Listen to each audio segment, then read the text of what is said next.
अरबी समुद्रात निर्माण झालेल्या कमी दाबाच्या पट्ट्यामुळे शक्ती या नावाचे एक चक्रीवादळ वेगाने तयार होत आहे आणि याचा संभाव्य तडाखा पालघरच्या पश्चिम किनारपट्टीवरती बसण्याची शक्यता आहे। सध्या हे वादळ अरबी समुद्राच्या मध्य भागात आहे आणि ते उत्तर पूर्व दिशेने सरकत आहे। पालघर जिल्हा आपत्ती व्यवस्थापन प्राधिकरणाने तातडीची बैठक घेतली आहे। मदत आणि बचाव कार्यासाठी यंत्रणा सज्ज करण्याचे आदेशही दिले, तर किनारपट्टीवरील गावांमध्ये जनजागृती मोहीम सुद्धा राबवली जाते।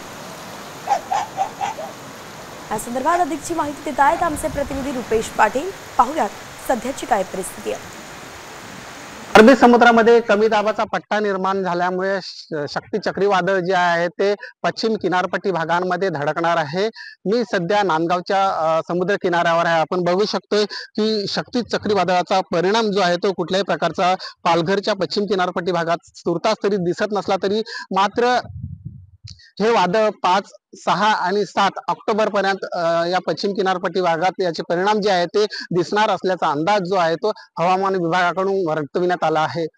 समुद्र किनारी राहणारे जे मच्छीमार बांधव आहेत त्यांनी किनाऱ्यावर जास्त वेळ थांबू नये। त्यासोबत जे मच्छीमार खोल समुद्रामध्ये मासेमारीसाठी गेले त्यांनी खोल समुद्रामध्ये मासेमारीसाठी जाऊ नये। पालघरच्या काही भागांमध्ये मुसळधार तर अतिमुसळधार पाऊस कोसळणार असल्याचा अंदाज जो आहे तो हवामान विभागाकडून वर्तवण्यात आला आहे।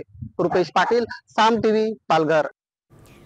आता isakal.com आहे देशातील नंबर 1 ची मराठी न्यूज वेबसाईट। प्रत्येक अपडेटसाठी isakal.com ला नक्की भेट द्या।